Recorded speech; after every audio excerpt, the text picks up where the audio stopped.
Yo,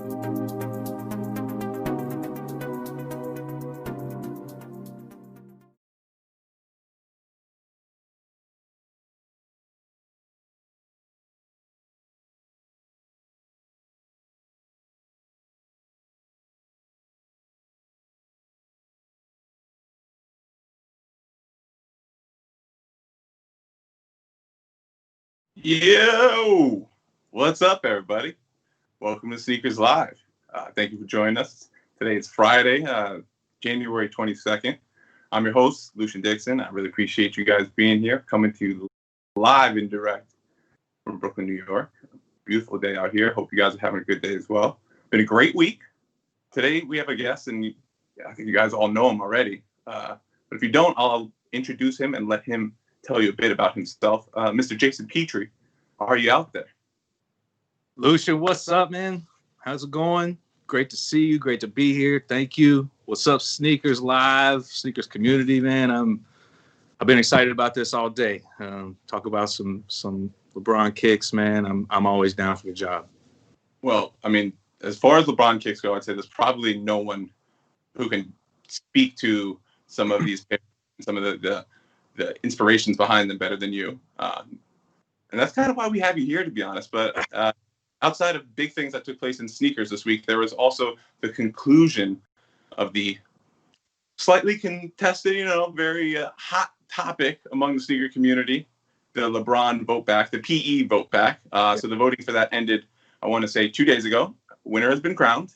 And we're going to get you to talk all about that. But before we even get to that, so the Sneakers Live is an experience where we do want our community to participate, share their thoughts, their opinions on things. I'm going to serve up some questions to them about maybe favorite colorways, favorite models, things like that.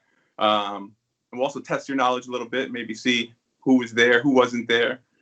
Speaking of who wasn't there, let's talk to the people. Let's get it going right now. Let's see who within the Sneakers Live audience has been here before. So it's all good if it's first time, but I just want to see, it's a big topic. How many people out here have viewed Sneakers Live previously? We're just trying to get an understanding of everyone's familiarity, So let's talk to the people. Is this your first ever Sneakers Live? No right or wrong answer. There will be some trivia, but this is no right or wrong here. You're not being judged. It's not going to impact your L's or W's or anything like that. But just let us know. First time? Are you new to this? Are you true to this? All good either way. We just want to know what our audience is looking like. Let's be honest. This is Jason's first time. So, and we're happy to have him here. And so it looks like the votes are being tabulated in real time. We got to make sure your voices are heard. It's been a big week for voting, a big week for democracy prevailing. So we want to make sure the sneakers community also gets a chance to make their voices heard. And based off what I'm seeing, and I almost wonder if there's an error with the machines. I'm saying 100% people saying, nah, this isn't my first time. So either perhaps we got some really hardcore Sneakers Live vets, or maybe people just want to flex a little bit and say they've been before. But either way, we're happy to have you. Whether it's your first time, second time, 100th time, thank you for joining Sneakers Live. And we got a really, really special show today, thanks to this guest that we have right here. So, Jason, we're going to talk about the vote back, the results, and even how we got there. Yes. But let's assume that maybe not everyone is as familiar with your role within the LeBron line, or even why we have you as a guest. So do you mind introducing yourself and maybe telling us a bit about your journey, how you got here, and your role within the LeBron signature line? Yeah, man, absolutely. First of all, I'm in my dream job. It literally is what I used to dream about. And my name's Jason Petrie, and I am the lead footwear designer for LeBron James product at Nike. I've been at Nike since 2003. Again, I started drawing shoes in 7th grade and never stopped. I always tell people, and hopefully I've gotten a little better since then. But I came to Nike in 2003 in basketball, so I've actually been in basketball that entire time, and have been able to work with athletes like Amari, Steve Nash, Kobe Bryant, of course, LeBron James along the way, along with many others, and really, the journey with him started with the 7 being my first silhouette, and being in basketball my whole time at Nike, I was always I grew up a sneakerhead, right? So, of course, I was like, hey, what are you doing? Hey, can I get that? Let me get these samples. What are you guys working on? I want to be a part of that. And so I was constantly bugging the LeBron team and just watching what they were doing. And I think, the lead designer, Ken Link, at the time, he was kind of a mentor to me and helped show me the ropes, brought me along, got me involved in some LeBron projects, in small ways. And then eventually one day he brought me into his office and was like, yo, so guess what? I'm moving on and you're going to be the guy for LeBron. And it's kind of, it was a huge, I can remember the moment exactly. And I just remember being very excited and, honestly, a little bit like, am I going to be able to do this? I had done successful shoes, but, a LeBron, obviously you're dealing with the best in the world. He was like, just climbing every season. I mean, kind of still is, but you're thinking 2008, 2009. He's just full force LeBron in Cleveland. So anyway, basically he didn't give me a choice. And pretty soon, I was in front of LeBron and luckily Kenzo was gracious enough to do an introduction and kind of, LeBron and his team really trusted him. So through that relationship, we were able to forge a bond and a relationship with LeBron and his team that's still kind of going today. And we've kind of had highs and lows and just really had an amazing journey together, and hopefully we'll continue to for a while. So for me, man, it's a labor of love. I enjoy every second of it, and I'm just hoping to get better and follow along with the king, keep him on the court as long as we can, Well, that answers all my questions. Now, so the first, had you had any interaction? Had you worked with LeBron prior to that, or like tell us about like the first time when you're going to present him, either whether it be prototypes or early sketches, knowing that like, all right, he's already established, he's a really successful signature line in the 1 through, or the AZG through the 6. Like, you got to build off that momentum. Were you nervous to present to him because of he's LeBron, or more so like, what if he doesn't like my sneakers? Like, what was that first meeting that you had to show him? So here's what I'm thinking. It was intimidating. I ain't gonna lie. Now, I had been around him a little bit. Luckily at Nike, you have the opportunity. Athletes, we consider them family, so you have the opportunity to interact with, not only athletes in, maybe whatever sport you're working on, but the opportunity to hear a Bo Jackson talk about, things off script, or, a John Thompson. You just have these. The star exposure. I think you kind of get used to it pretty quick. So. I had been around LeBron a few times, again, thankfully to the team that was working on this product before, and just allowing me access to kind of sit back and take it in. But LeBron didn't know who the hell I was. So, that's going into that meeting with a shoe saying, hey, I could potentially be the person working with you on this huge, line of business for you. That's a major part of what, kind of what you do. And but again, I had a great team around me. We had confidence in the shoe we were going to show. So I think we were showing him the 7. We had early samples of that, and I think once we first saw the first samples of that shoe, we knew we had something. I just took him through some shoes I had worked on to show him that, hey, listen, I can at least get a shoe completed. And I think he knew some of those. And then when we showed him the 7, kind of saw this little grin creep across his face. And at that moment, I think he was just like, okay, well, at least I can give these guys a run, we'll at least try it out this once. And from there, as you build a relationship and you learn more about one another and how to work, obviously the product hopefully will only get better. And so we just continued building on that first meeting. And, I still get a little bit, I ain't going to say intimidated, but anytime you have a big presentation or you want to do really well, obviously your blood gets pumping, and it's never a sure thing with a shoe. Brian gives us lots of ideas and lots of direction, but in the end, you're kind of pulling all that together into something for him to look at and approve of. So, we've been rejected before. You got to have thick skin, but it's cool. It's all part of the the job, and I love that aspect of it very much. And LeBron's a great partner. Usually we start off, lockstep, and so it usually showing him something we know we're kind of like, okay, we've talked about this before. Now. Take a look at this is the expression of what we talked about a couple of months ago. What do you think?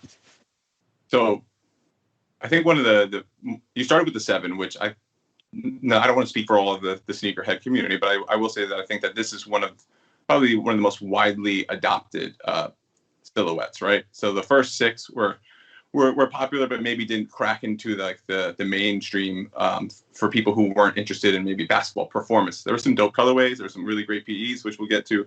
But the 7 was one that all of a sudden, like, even if you didn't care much about basketball or play basketball, people were like starting to buy those and collect those. So was there like an intentional performance is going to come first, especially when you're literally making shoes for like one of the greatest basketball players, if not the greatest basketball player of all time. Performance is first, his specifications. But then how do you weave in, like, or is there even a thought process of like, I want to make sure, like, for lack of a better term, like the streets are going to feel these as well? Yeah, well, you know, like you said, performance is kind of like, that's how you get in the door. And LeBron, especially, I think anybody at Nike will kind of, if you come with, and you're not taking performance seriously, or you're solving a problem, you're not even going to get the opportunity to go any further than that. So we did have a ton of innovation, Flywire, the new Air Max bag and stuff that we really thought was going to already be powerful. And I've always felt like, especially at a company like Nike, product is best when the innovation really leads the form, and how, you know, like that's when you get that new, you know, Foamposite shows up. You've never seen that before, totally technical, but now becomes new streetwear just because of how fresh and crazy it is, right? So there was part of that. But then as we looked at LeBron and we saw him just that elevation we talked about, and how he was starting to even separate himself off court, NBA dress code, you know, just style in general, taking stands, doing things with kids, all these things that LeBron has been constantly doing. We just wanted to show more of that to people, and just basically how do we expose more of LeBron to more people, and this side of him is really cool. So part of the 7, a big part of it, you know, I remember the main tagline for the narrative was CEO of court and culture. Or we talked about that with all the, you know, the technical innovation to take care of them. But then when you look at culture, it's like, all right, how do you look at materials, colors, color blocking, details? So that's, and so in order to do that, we try to put ourselves in LeBron's shoes, literally, and spend a day in the life of him. And that's car shopping, that's clothes shopping, that's, you know, I mean, we didn't buy any cars, but we had the access that he would. He's surrounded by so many amazing things constantly every day. So we want this shoe to be like fit in that environment, but also stand out and be like something he's like, yo, I got this Bentley right here, but check out these 7s, because this is the shit I want to show you. So that's kind of how things like the patent leather came to life. That was inspired by the piano black treatment on the inside of the Bentleys.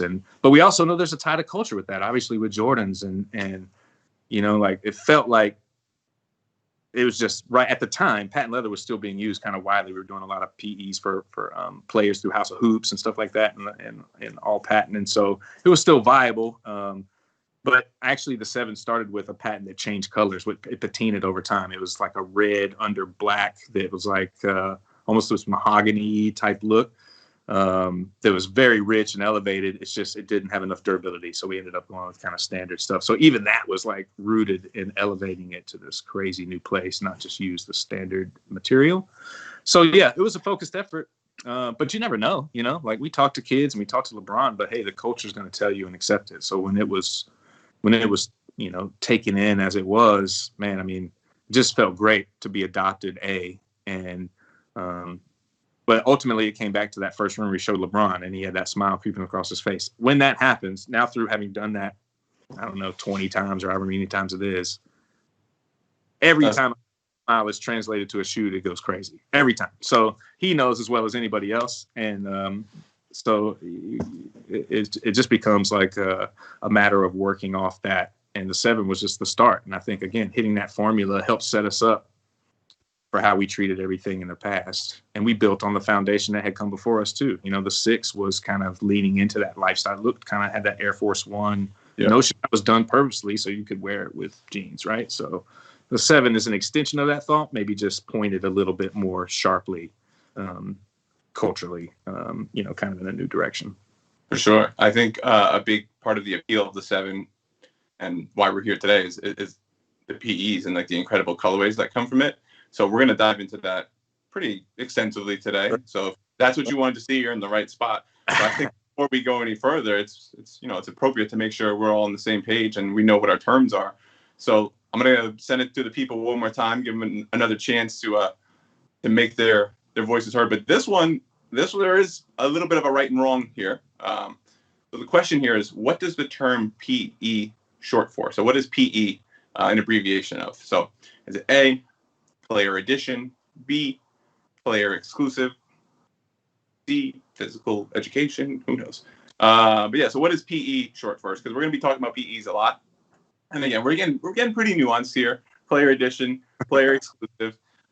We're not going to fault you if you answered one way or another, because ultimately I think they're very, very interchangeable. However, if you looked at the vote back thread, it was written out in a specific way. So that is the reference that I am basing this off of. So if you answered one way and like, oh, it's cool, but so it looks like we got our answers. 74% of the people have gone with player exclusive. Again, that makes sense. But according to the sneakers PE thread that you all voted in, player edition is what PE is short for. So for the rest of the afternoon, we can say player exclusive or player edition. But if you want to really let somebody know, you gotta go with player edition. So let's talk a bit more about these PEs. You know what I mean? Because I think that's what makes the LeBron so incredible. So you start to talk about it with the LeBron 6. The LeBron 6 was a very unique looking shoe. Kind of, some people said it had like boot sort of qualities, but I think it also had some great off court inspirations in terms of PE. So like within the bracket, we had the cartoon. I think you might have a pair from the earlier collection of like PEs that didn't take the traditional route, right? So I think a lot of PEs prior to LeBron were, let's say the Jordan era. You had Michael Finley, you had Jason Kidd wasn't Jordan, Mike Bibby, Ray Allen, all these guys, they got incredible Jordan PEs, but they're traditionally in their team colors. Yeah. But then you got someone like Bron, who's the LeBron 4, like the Fruity Pebbles, the Dunkman colorways, the cartoons, they're lifestyle driven. So was there like an intentional emphasis to go away from these more, oh, this is red and black because he wears red and black, and start to really push the envelope? 100%. And I can't take credit for starting that. That's something that was embedded in LeBron from the time I got to Nike. You know, and I got there in October 2003. LeBron had gotten there that summer. They were obviously working on the Zoom generation. And I think part of LeBron just being who he is and being so open, and that team being creative, even with the very first shoe, you saw Glorias, you saw, you know, obviously the All-Star pair, but, you know, there's reasons why he didn't wear that. There was a ton of them because they were just, you know, this is an 18-year-old kid that's taking the world over, and we just wanted him to have these amazing expressions and show love, right? And I remember coming in, and those guys, this was very early when Dunk SB the first time around was just starting with, you know, like things like the Supreme joints with the stars on them, like that had just barely started. And I think this was going lockstep with it. They were doing the dunks with the Ohio dunks for LeBron. Yep. And basically just started taking that into hoops, into, you know, again, this wasn't me. I was just a little, you know, designer one trying, like, peeking through the window. But that's how the Dunkman started. That's how things like the cereal version started. Just having fun, listening to LeBron. Before it was a major marketing campaign, it's just like, how do we give these things to him to have fun, give him gifts? We did a lot of cool stuff as gifts, just to kind of. Do you have any example? You might be able to. Well, so, you know, I mean, this I think is one of the very early shoes that like was off the, you know, the kind of normal chain of being able to purchase, you know, Fruity Pebbles. It was crazy.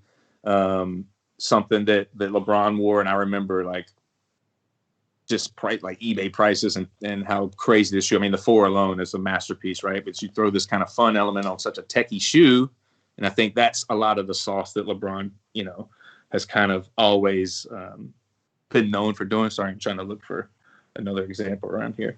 But that's like an early one. I think another fun one actually that was in the bracket. And I'm gonna go ahead and tell you this is what should have won. Well, this ain't the one that should have won, but LeBron 2 is in the bracket. I just took these out of the box. This is an original Dunkman. Original? That's like a, what, 15-year-old, 16-year-old pair? Yeah, but This thing clean as a whistle. I mean, it smells like day one because I've literally never touched them, so I pulled them out for you guys. But so, I mean, This that team made for him based off that first dunk persona that obviously, I mean, we're about to release a Dunkman 18. So it's something that can be an idea that then sparks a line or sparks something that permeates things for a long time. It might like you're just surrounded by PEs, like to your left and right. Like, ladies and gentlemen, let's hit the fire emoji for I can't move the camera, so I had to surround myself with piles of them. But, you know, you can take an old silhouette, and this was in the bracket. This was, you know, I'm just going to say this is what I was hoping would win. But I already got my pair, so Bron's got his pair. I was hoping to get another one. But, you know, taking an old silhouette and being able to totally flip it in a brand new modern way, this is something we just did as a gift for LeBron when he came to campus. We actually did a Zoom generation as well. So, you know, we've been doing it since, again, before I started actually working on LeBron, and I just tried to continue it. And especially with the 7s, it became a canvas. We started that shoe as a canvas. If you remember, we launched it all white. We sent it out to the cities of the More Than a Game tour. And, you know, we had these artists kind of paint it or treat it in different ways. And even, you know, I remember one of those collaborators was Stefan Ashpool from Pagal, who actually worked on it even way back then. So, you know, he was embedded in the culture already. I just constantly try to find ways to embed him deeper, things he tells us. We're just always all ears when it comes to that kind of thing.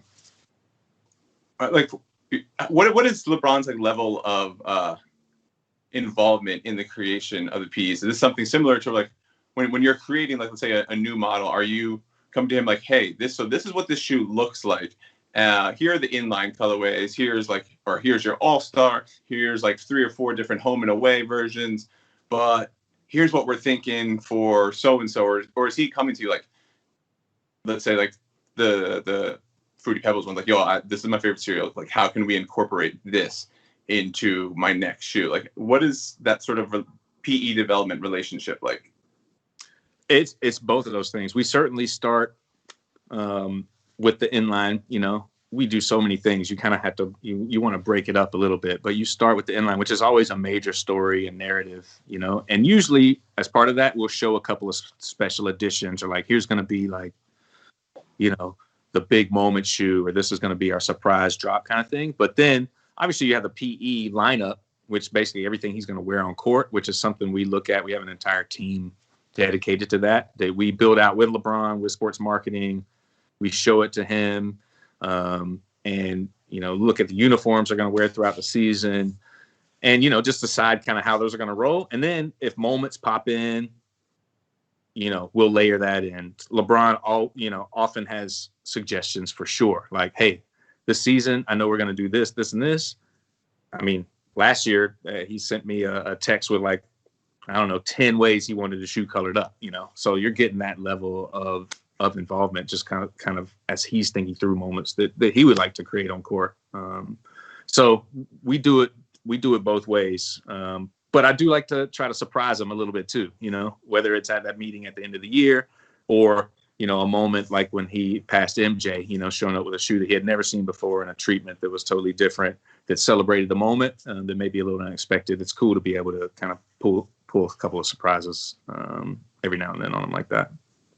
Would you happen to have such a surprise? Yeah, I mean, again, this is, you know, he wore a version of this when he passed M's scoring that night, but this was a very early sample of us just playing around, celebrating the moment.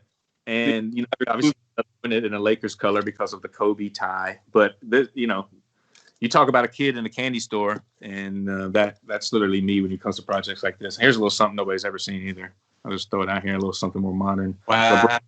Black version of these. Yep.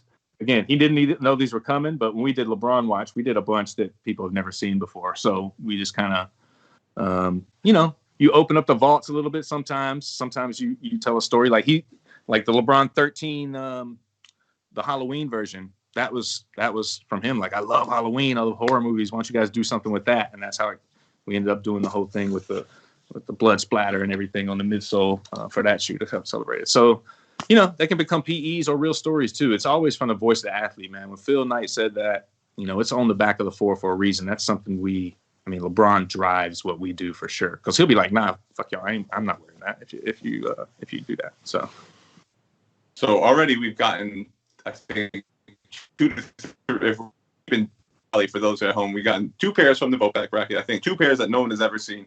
So again, this is why you come to Sneakers Live. You got to mash that fire button, because Jason, I appreciate you.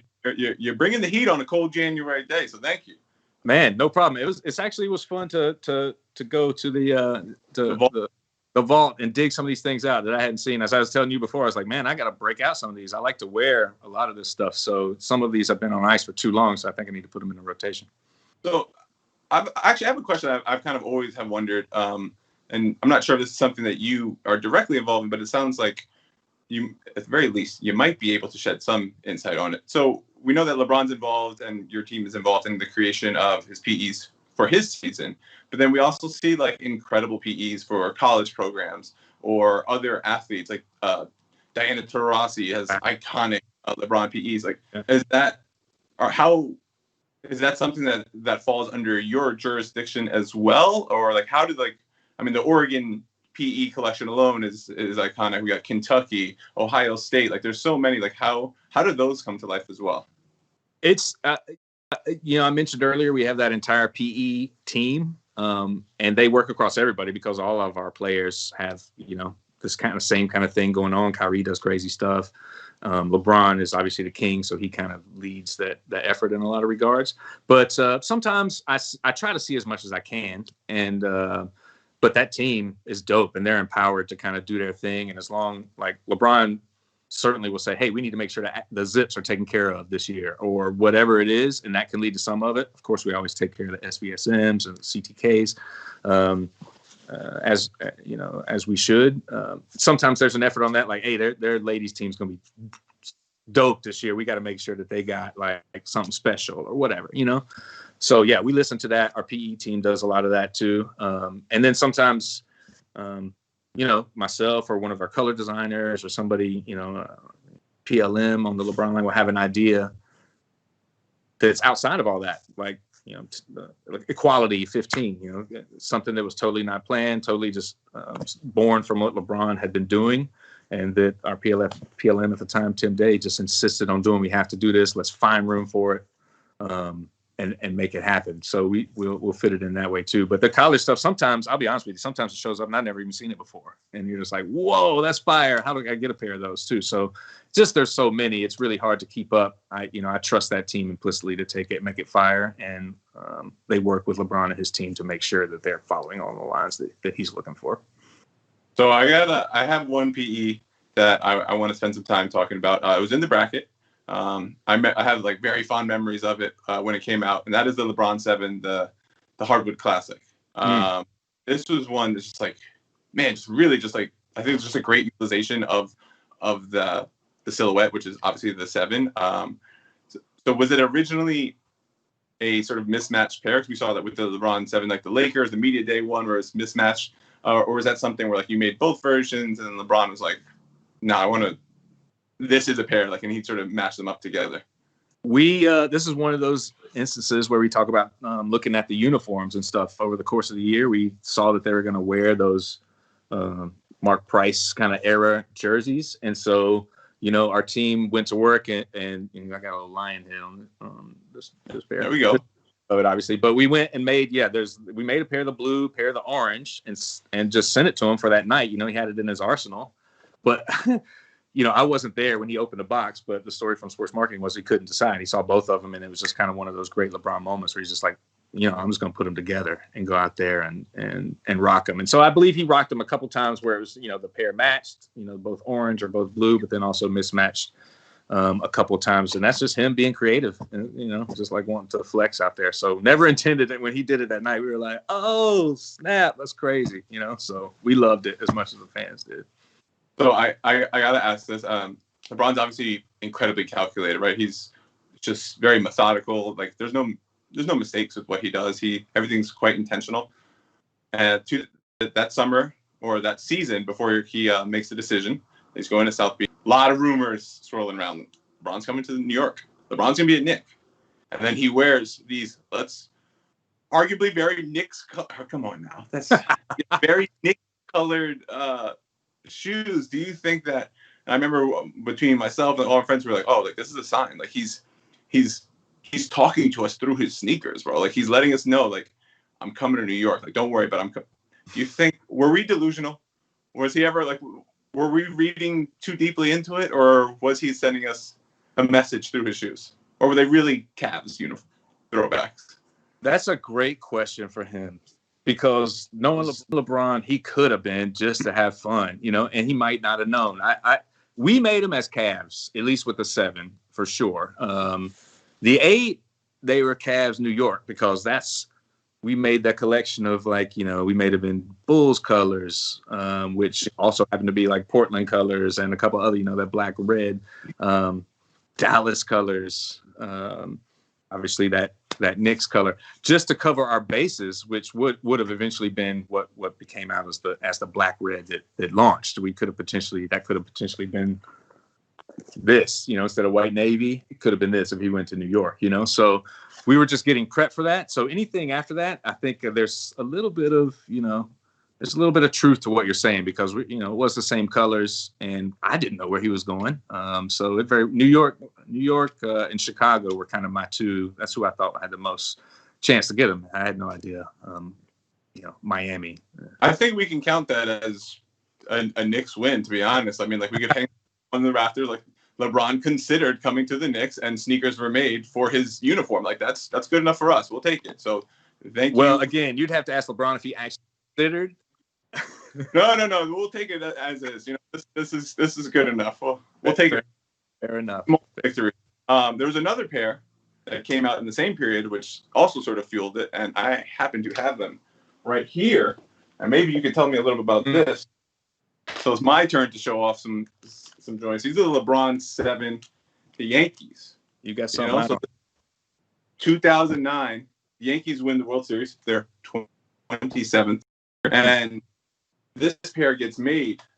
So again, in our New York centric mind, we're like, oh well, they made PEs for the Yankees. LeBron, I believe at the time he was spotted wearing a Yankee hat at some playoff games. So like he's coming here. But can you tell us the story behind the LeBron 7 Yankee? Like what is, I've never heard, and I don't think a lot of people have seen these. So can you tell us the story around these? Yes. So LeBron 7, if you notice, that's a white navy LeBron 7. Yep. Yankee 1, LeBron's a huge Yankees fan, obviously. Certainly was at the time, anyway. And the Yankees won the championship. It was a big deal. And I think it was, again, listening to the athlete and wanting to, I'm not sure if he made a request to make something for them or if we did it. But those were built and then lasered at Nike on campus and shipped to the Yankees, basically, as a congratulations for winning the championship, and also LeBron's friends and family. So all the pairs, we never sold them. All the pairs out there were either meant for a player, coach, somebody on the team, obviously yourself, or LeBron. That's all right. Pretty special pair for sure. I'm mad now. I mean, I feel like, let's get right to it. I think that people want to see, like, what would you put of what you have available? What are your top 4? You can go one at a time if you want, but what's on your personal PE Mount Rushmore? And actually, if you go one at a time, maybe hold them up for us. Let us see what you got. I'm just trying to keep up here. You know what I mean? So, like, the people want to know, what do you hold in high regard? Well, I already told you my number 1, which was those Animal 2s. That's who I wanted to win. Yep. That, to me, one of the greatest LeBrons we ever made. The 2 is my favorite silhouette in general. To me, that looks like LeBron. It's a beast to play in. It just set up so many things for me. So I love that shoe. Maybe I'm a little biased. I'd say second, and I'm going to cheat a little bit here, but the Heroes pack from the 7 was always one of my favorites. And again, came from LeBron's just basically talking about who his heroes were when he was growing up, obviously MJ. And so having the just having fun and going in and looking at those details from obviously Mike's greatest shoe, what a lot of people feel, and pulling that in all the way down to the ballistic mesh on the side to make an 11 for LeBron, because that was one of his childhood heroes. Penny, again, just a chance to play with those iconic details, spin it in a LeBron way. I don't know. See, I wear my joints, so it's got. I see. And then the Dion, which is probably my favorite out of the group. That was a big deal in the '90s. So just playing with the gold and the red patent. Those so diamond all three from the pack on your all three as one because it's a pack. Wow. That's why I said I'm going to cheat if I could. I love it. Then after that, I think you guys were going pretty good with the 9 and the Washer Throne, the black and the gold, both versions of these, the King's Throne. This moment, this movement, everything with this shoe. I think there was a lot of fire PEs, but the combo of this and the black with the lace lock. I got the black ones right here, sealed in plastic. Just a crazy time. The time in Miami, all that stuff. I think it's got to be up there. And then I'm gonna say the last one. I'm gonna cheat again too, and I'm just gonna say LeBron watch. I only got. Oh no, here's another one here. When we went on the 15 and just went ham, and there's so many that didn't come out, and it was such a great meeting with LeBron, like rolling through these concepts, showing him drawings of what we could do with the shoe, and so just had a lot of fun with it. I think the products just came out crazy.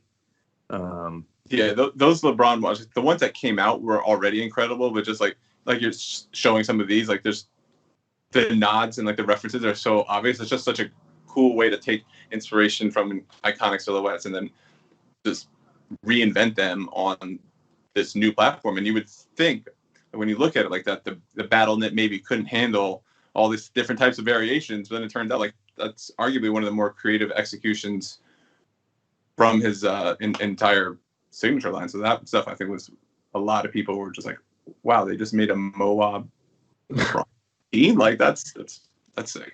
Yeah, the 15 is one of sometimes, like we mentioned, the 7 turned into a canvas. The 15 turned into a canvas just as we got the shoe built. We just realized, holy cow, this can take on so many personalities. And it just happened to line up with LeBron watch and, all that kind of stuff at the same time. And it was just a great opportunity. I wish we could have made more of them, to be honest with you. Maybe we'll do a LeBron watch 15 bracket one day and just have all of them that we made and see what the best one is. So I'm gonna ask our community another question. And I would love to hear your thoughts as well. But so I think there's 2 silhouettes that I think stand out in terms of PEs, and you just showed both the 7 and the 8. So I want to hear what the people think. Which one of those 2 has produced like the best PEs? So I think a lot of it is because they sort of followed a similar lineage, like the hardwood classics, SVSM. A lot of that, like what started on the 7, carried over. So, but we want to see what the community thinks. Which one had the better PEs with LeBron 7, LeBron 8, while the people are getting a chance to vote. What? Oh, man. Do you have a preference?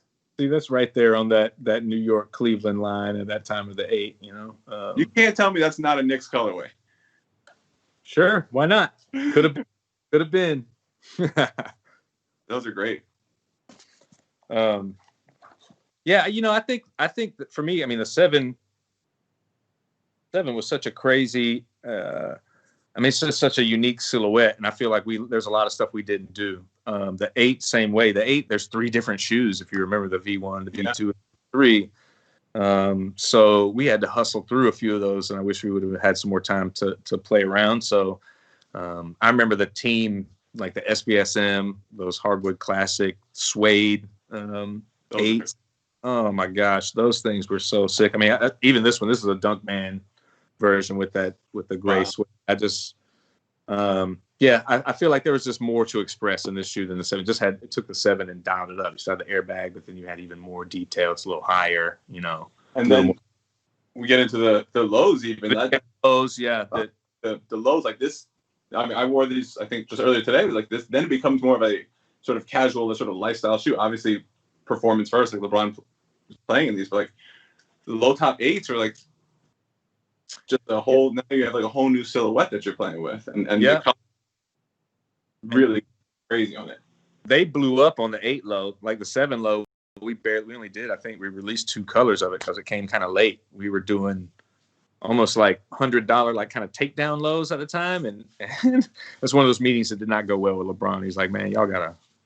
This is not cutting it. You gotta do better. So we came out with that Max 7. It did okay, and then with the 8, we really kind of had a flushed out strategy, and you started seeing things like The flamingo and obviously that colorway.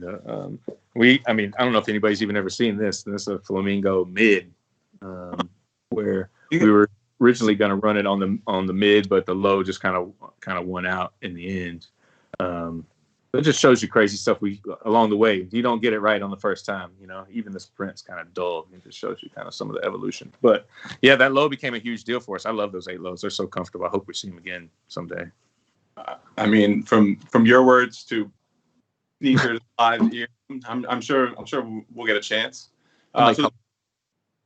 And it seems like about 2/3 we're feeling the 7, but a lot of people feeling the 8. I think you really can't go wrong, as we've seen with just the amount of excitement and energy that the vote back bracket generated. So I think we do need to get to it. I appreciate you taking the time to even share all these PEs. Hey man, it's a pleasure. So what were your like initial thoughts when you first heard that some of the work that you've put out 10 years ago or so is now being retroed, like that LeBrons were getting the retro treatment? I was excited. And just hoping people liked it. That's the only thing. You don't want to be putting stuff out that people don't want. But it's an honor. It makes me feel a little old, but I mean, it's cool. And hopefully it gives us that chance to go back and do some things, as well as some new things. I mean, you see some of the new stuff like the Lakers silhouettes and what they've done this year with the 8s. I mean, that has re-energized me in a little way. So I love seeing it. And I'm just thankful to be a part of it, and I think it's really a testament to LeBron. The guy's still playing, releasing new cutting edge tech and retroing things that can still be played in, I mean, it's just kind of a wild scenario. It really shows you his longevity. I feel like. So the bracket came out, I believe first week of January, more or less, 16 different PEs from across his 18-year signature line. Some really nice pairs that you would never even think like that Nike would be able to bring back. So like the King's Throne was one I was surprised to see personally. There were some upsets, like some pretty significant upsets in the result. So can you tell us about like what were your reactions when you see like that first round of voting, or even just something like the second round? Like what were your thoughts on some of these upsets that came out? Man, surprised, but we kind of knew we were going to be surprised. That's what we wanted, so even putting that whole thing together, the team that really worked on it, I mean, did such an amazing job. I think we all, every time we had to discuss it or go over it, it was just like turned into an hour-long discussion about sneakers and just which one should go here. And we, like everybody from the team put in on what they thought, that's how we got to that list. So it was just, and the whole idea was, all right, well, let's see what happens. But I can tell you, I feel that, I don't know, 8 brackets, not one of them came even close to what happened. So I think that shows the energy that's out there, in the culture, which is what, we were so excited to see. But it was a win with everything that won. That's the thing. We want everything that came in, and with doing a PE bracket, like, we just wanted to give people a chance to get some of these things that we may never see again, me included. Like, I want some purple suede generations, like I never had a chance to get those. I'd have killed for those. I'd have loved to see. But part of it was like, we need to get some of these because I would love to have them. But yeah, I mean, listen, some of the matchups and some of the wins just left my jaw on the floor. I mean, what can I say? I think I'm not alone in that from what I've read. So this was a bracket that was available globally too. So the entire, like literally the world was able to participate in this vote back experience, which is huge just in of itself. But I think a lot of us, at least who remember some of these, when these pairs came out originally, or seeing them on like Soul Collector, whatever it may be, 5, 6, 7, 8 years ago, you have like a level of nostalgia for it. But there might have been other people who are just like don't have that emotional tie to it. So maybe like the 10, you're like, the colorway itself is just super unique. So obviously the LeBron 10 is our vote back winner, the ring ceremony. What can you tell us about that pair in particular? Well, I can tell you, I dug through a bunch of crates to try to find my pair, which I only have a sample size 9 in because we literally only made those for LeBron. Obviously came late after he won the chip. I could not find them, so I just pray that they're somewhere stuck under something. But it's so I remember a couple of things. I mean, 1 to 10. I mean, LeBron loves the 10. I love the 10. It's so comfortable. So I think it's a great choice. I think just stacked against the competition, I wasn't expecting that one to emerge, but I do think that shows a level of love for the 10 that maybe I hope we get to explore at some point. But yeah, that's when he wins a championship, it's not something guaranteed. So a lot of times we won't make it until after he wins, or like you'll have a thought of what, like, we always going into every year, we have a thought of what would it look like for, MVP, what would it look like for championship, this kind of thing, scoring champ, whatever it may be, depending on the year. And that was one where we had some thoughts. The color team, material team had already put time in it, but we hadn't really run samples of it to my recollection, certainly not heavily. So yeah, it came super late. And it was just about flexing the gold of that championship, but being clean. The gold and the white was, I think, something Eugene, who's our color director at the time, and through him and Eric Godo on graphics and the materials and stuff, just had a fresh take on gold, because we had done gold a few times before. Obviously, we'd come off of things like the King's Throne 9, so flipping it in this new way, which looks really modern now with the gold on the white, with a little touch of clear. I mean, they are very clean in person. But a fun little nuance is, the pair that won. I'd love to hear what the sneakers community thinks as we're about to make this thing. It was designed with a gold swoosh, gold chrome, celebrating obviously the trophy. But due to NBA rules at the time, what he wore on court was almost like a red chrome in the swoosh. So I don't know. We can talk to Nesto and see if the team what we can do on the swoosh. But which version should we release? Is it the one as intended, and the one we built, or the one, because we built the ones with gold, and then we built the ones with the red. And LeBron chose to wear the red ones, either based on rules or his preference, whatever it is. So yeah, that's what I remember about the shoe, and it was just the send off. That comes so late. We were already well into the 11 and kind of on to launching that shoe at the time, so it came at the very end of the line for the 10. But listen, it's an amazing choice, and I love you guys for choosing it. It's going to be fun to see that shoe again in the most. And it's been fun, I think, just to see the conversation. I mean, like, this is, you're not always gonna, your choice isn't always gonna get chosen, but I think it was pretty. It was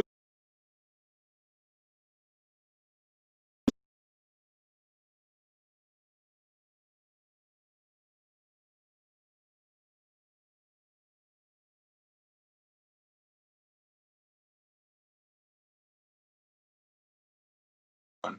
Yeah. Going back to the 9, there's another one that I thought was pretty unique, which is like the what the 9. Can you tell us, like, I've personally have always wondered this, like, how do you go about creating a what the, like, what is that process like, and how does that differ from creating a different or a standard sort of colorway or PE? I love what this. I mean, they're a pain in the to do when I work on them, because I just love to throw in the kitchen sink. But shout out to SB and James Arizumi and those guys for starting that whole thing, which was still so dope. I mean, we were riding the coattails of that, but I think we've been able to have a lot of fun with that concept with LeBron over the years, and several of the models in Nike basketball. For this one particular, again, this is the era of Eugene Rogers, Eric Godo, who just killed it with color and storytelling and graphics, and this one came late too. This, again, you get awarded MVP. We were on to the Olympics were coming that summer, and LeBron was going to wear the 10 in the Olympics, so it was kind of like, this normally we would just try to sell a shoe like this, right? But it came along so late, we just wanted to kind of get it to LeBron to celebrate the moment. I believe we kind of wore it out on the Asia tour that year, and it's just a culmination of all the fun colors and details of that whole year. You got the King's Throne laces, China Flame on the lockdown supports, Griffey on the wings, Summit Lake on the wings, the graphic on the shank. Goto just went crazy, and it's just a celebration. And it was done so quickly that this to me is probably, the what does only got better from here. Like, if you look at the what the 10 that we sold, but that, again, another Goto masterpiece, is crazy. The 11, which is a celebration of kind of all of his models. You start seeing the cartoon on there, the All-Stars. the 12 is all about Nike, so it's like got pieces of Bo on there, pieces of Mike, pieces of Andre. I don't know. We're just trying to always find ways to bring it to life. Even with the 17, it was that like family picnic thing, like the family reunion at the end of the year. So we just kind of got the whole family together and threw them in the water for that. So, it's a fun project. That's just a labor of love because normally, it's going to be limited. You're going to be just straight storytelling. It's going to come kind of at the end of the run. So you kind of just swinging the bat, and this is probably the rarest of them all of the what those we've done just because we haven't ever sold it. So again, we gave y'all a chance. I don't know. It might go up again. I hope it does because I wouldn't mind having another pair, but interesting. Yeah, that's a great way to describe it. It is like a celebration of like all of his different colorways and whether it be PEs or inline colorways, it's just a melting pot, a culmination of them in a really cool and fun way.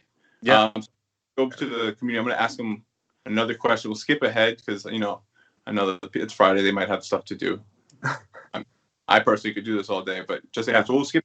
And I want to hear about there's controversial some of the upsets. I want to hear from the community on what they think were some of the big upsets.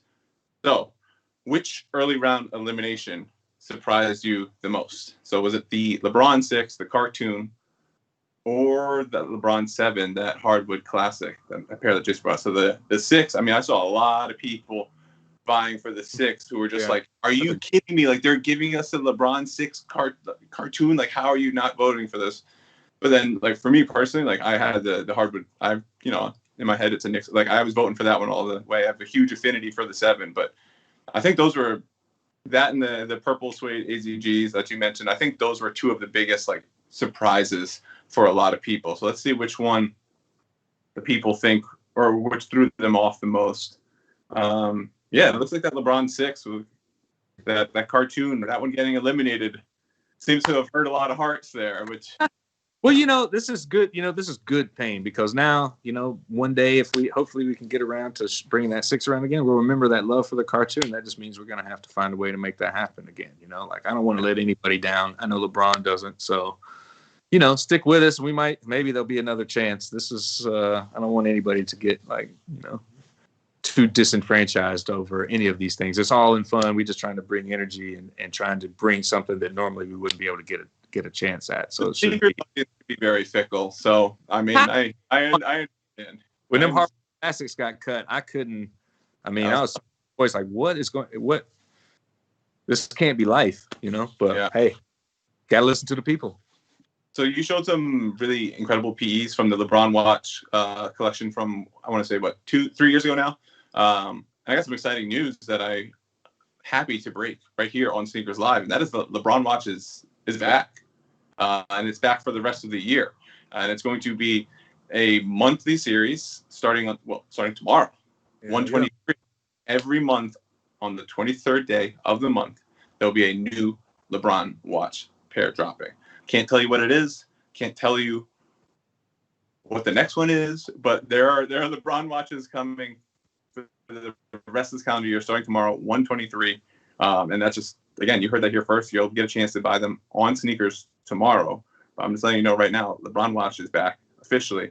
This man, I'm sure, has seen them all and can probably, keep it to yourself. Keep it to yourself. We have plans here. We don't know. Is the 10 part of it? Could be, could not be, but that won't be coming out for a while. But yeah, we got a whole calendar year of exclusive LeBrons dropping only on Sneakers. This is why you come. You get stories you never heard before. You see pairs that literally no one has ever seen before, and then you get some information that perhaps, spreads out, starts in Sneakers Live and spreads out to the rest of the world. So Jason, we're almost done. I have one final question for you. We have a lot of people viewing who are super familiar with your work, but they might want to get into a similar field or industry.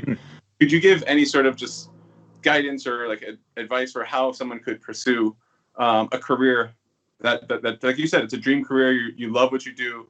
That's similarly, I'd love being on this side of it, but how does someone pursue the amazing role that you've carved out for yourself? Yeah, that's a great to talk about that for a minute because man, every company needs talent, and it doesn't matter if it's design or it can be in marketing, it can be in production. There's so many avenues to break into this business. It would be the first thing. So if you want to be involved in building footwear or energy or whatever it is for a brand like Nike or I'll just talk about Nike because we'd like to have you. Don't just think it's just design. There's a lot of ways. I don't just do this alone. There's certainly a huge team of people that make what I do possible, make the relationship with LeBron possible, make the product possible. I mean, you're literally talking about hundreds when it comes down to building the shoe on down the line. We're all connected, right? So there's opportunities all up and down the line. For me, for design personally, I think the best thing, today's kind of a new world with having opportunities to show your work. I graduated college a long time ago and went a little bit more semi-traditional, although I wasn't a design student who went to a super elite design school. I just really love shoes and sketched the hell out of them until somebody let me in the door. So sometimes there's ways to industrial design. If you want to do shoes, I'd say that's your most direct route. Industrial design, get an internship. You'll learn so much more in an internship with Nike or another company that will just really help elevate you. I mean, that changed the game for me. And then outside of that, now you've got things like social media. You certainly have the ability to, I used to email and write letters to Nike. I couldn't email when I was a kid, but I'd send letters and I had physical letters. They wrote me back like, yo, chill, call us when you're 18, whatever, don't be afraid to be a bugaboo, show your work, prove that you can do it. Also, there's other places, you can take stepping stones. So don't have to be directly to Nike basketball. We'll always be here. But I think it's just so important for kids now. You're dreaming. We haven't been able to get out and talk to kids in now almost a year, and it kills me. But if you feel like you have that spark and you just want to be a part of creating something in culture, whether that's running, basketball, sports, I mean, there's so many things that Nike can do, and there's so many avenues. Design is just one of them. And it's a great job. If that's what you want, go ID and then just start knocking on Nike's door until they let you get that internship, and I'll see you here. That's amazing, man. Well, strive for greatness. You know what I mean? You start out one step at a time, and I appreciate you taking the time to not only share that incredible insights, but just some of your stories, your indescribable body of work with Nike. And thank you for taking your time today to share that with Sneakers Live. And we're going to sign out, but what we'd like to do is, maybe bring out a pair. Just this is what I got, but I know you got some crazy. If you want to just bless us one last time, we'll hold them up as we end off for the day. Listen, I'll just hold up the ones I haven't shown yet here as we head out. And Lucian, as I do that, just thank you for the opportunity, and everybody out there took the time to watch, man. I love sneakers, and I love basketball, and I love the opportunity to create for you guys and work with the team that we do, all the way up to LeBron. And since he couldn't be here today, I'll just say hi from him. And we said hello as well. Please tell him sneakers. We appreciate and love your energy, man. It drives so much of what we do. It can't be understated. That's real fact. So thank you, everybody, for that. And then let's see here as we close out. There was another LeBron watch one, or I'm sorry, bracket one that made us hit. I wear this all the time. Portland PE, 6 shoe, but got a lot of votes. Kind of interesting. This is the best 7. Hanes flip of the original color. To me, this is the best color block of the 7. If anybody ever asked, I like that one the most.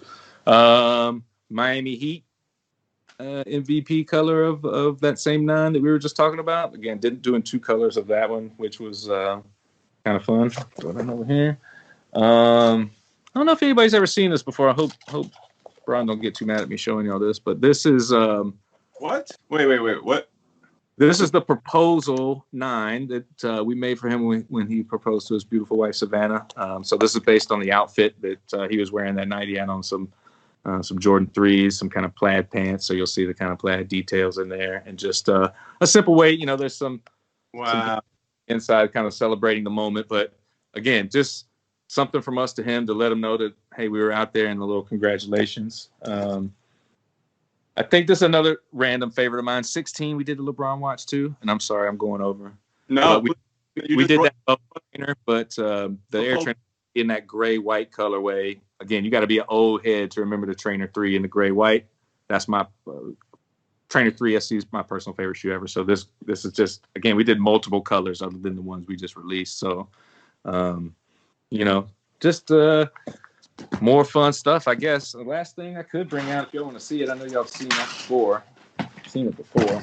This is insane. I don't know if I pulled that. Come on. All right, so that honestly might be my favorite LeBron. This is a cold 7 too, with the all blue suede, yeah, and the lion head to set it off. These are very cold. I wear those a lot. Yeah, I haven't. These I put in the bag when they gave it to us. I ain't opened them since. Let's see. What size are you? Asking for a friend. 21.